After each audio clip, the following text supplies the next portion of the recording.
welcome once again, my Adventurous ones, to an all-new episode of TV Review, which is brought to you by Netflix.com. Great titles to choose from, including Daredevil, Jessica Jones, and the upcoming Luke Cage series, and much more. Check out Netflix.com. Link is down in the description to sign up today. And let them know yours truly, the Adventurous Joe, sent you. Either way, welcome to an all-new TV review. I am your host, as always, the Adventurous one, the Adventurous Joe, Joseph Michaels. And I will tell you right now, this week's TV review had me blown away because I had to watch both seasons just to get enough of it. Woo! And we're talking about none other than Daredevil. Holy mother of God, this was great. Not only did it tie into the Marvel Cinematic Universe, which they said it would eventually do and stuff like that, but it also gave a great story about how Daredevil took on the Kingpin for the first time and stuff. In Season 1, it was him and the Kingpin. Season 2, him versus the Punisher was awesome. Daredevil versus the Punisher was fucking awesome. I mean, the fight was awesome. Fucking awesome. Can't say it awesome enough. Awesome, awesome, awesome, awesome, awesome. Awesome. Awesome. Okay, stop it. Either way, Daredevil, the TV series, was fantastic. Much better than the Ben Affleck version of Daredevil. I mean, seriously, Matt Murdock's character showed, you know, the guy that played Matt Murdock in it and stuff. Okay, it showed Matt Murdock in a less in different state and stuff like that. He wasn't sleeping in some kind of a hyperbolic chamber kind of deal and shit where he blocked out all the noise and crap. Okay, so he didn't have to hear it and he was kind of sleeping in water. No. This was much different. It showed him with earplugs in. Seriously, he had earplugs in when he slept. Okay, he had earplugs in. And then he would take them out in the morning and stuff. You know, walk around and everything. It showed a lot more to it, like the comic book storyline did, than the actual Ben Affleck version of it did. Okay? One of my biggest hang-ups about it was some of the storyline kind of dragged on. Okay? You know, it dragged out a little too much. Like, for instance, Kingpin getting involved with Vanessa. Okay? Which would have became his wife in the comic books anyhow and stuff like that, okay? It was unbelievable, okay? It dragged on and on. She knew about him. She knew about what he did and stuff like that. And it was like she didn't care. Okay, we got that. She didn't care, okay? Foggy is practically one of my favorite characters of the whole damn thing. Not only after he finds out that Matt is Daredevil, and he's just getting all pissy about it and stuff. But he's also, before that, he's just like, you know, Matt, we need the money. We gotta take this case or we're never gonna get our foot up, you know, foot out in the door or anywhere and stuff like that. You know, because they started their own law firm.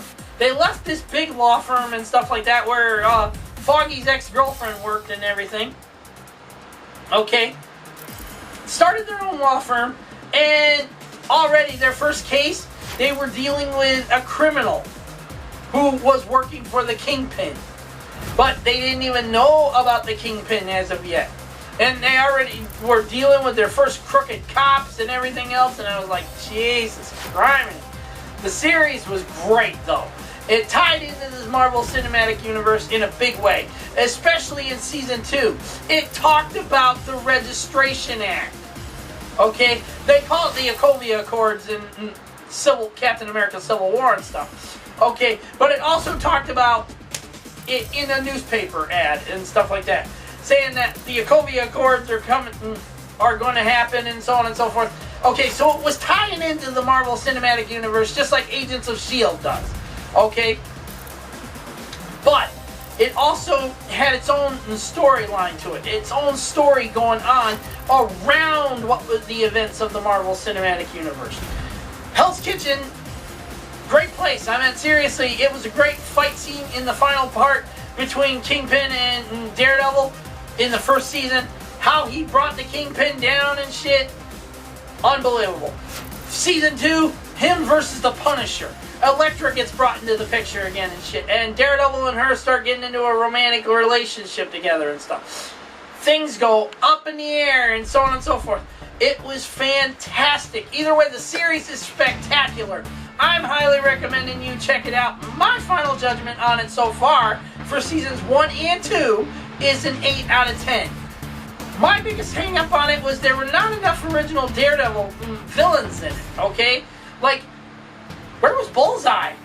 You know, I wanted to see Bullseye. Where was he? Okay? That's one of Daredevil's greatest nemesis, for God's sake.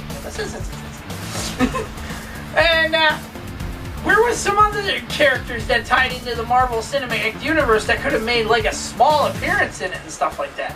Like, Luke Cage has got his own Netflix series coming out and stuff. Why didn't they do a little cameo of him coming into it? Or Danny, you know, Iron Fist there. Why didn't they bring him into it? You know, a little more. You know, stuff that ties into these guys coming together. Because between Jessica Jones and Daredevil, Luke Cage, Iron Fist, and so on and so forth, they all make up the frickin', you know, Hell's Kitchen crew, basically. And at the same time, they also make up the Defenders. Okay? And so on and so forth. Okay, there's a lot going on that was not included in this. But Final Judgment is an 8 out of 10. 2 thumbs up. I loved the series. Casting, great. The guy playing Matt Murdock, perfect. He was perfect for the role. He fit it to a T. The guy, what's his name? Vincent D'Onofrio playing Kingpin, for God's sake. Holy shit! And much more. Unbelievable casting. Great job. Foggy, personal character. I love that guy. That guy is too much. Especially when he finds out Matt's Daredevil. I mean, he's just like a mother hen, you know? It's like, well, be careful out there, or you get killed. I'm never coming looking for you again and stuff, you know? It was perfect. He's great, isn't it? You know? And then there's 2 high recommendations. Check it out, people. Netflix.com. You want to be in on the Daredevil goodness and stuff? Go to Netflix. They got it on there 24/7, all day, every week, whatever. Every episode, the minute the new season starts, every episode is released that same freaking day. You don't have to wait a whole week for the next episode. It's every freaking episode of that season. Boom! All in one day, released on the same day. Loved it. I loved it. Either way, that's it for this week's TV review, my adventurous ones. If you got any recommendations for our next TV review, boom! Put them down in the comment section down below. You can also follow me on Facebook and Twitter, and let me know on there as well. Either way, check out some amazing stuff on Netflix. We'll see you all next time on the next TV review. And until then, peace out, my adventurous ones, and may the Force be with you all.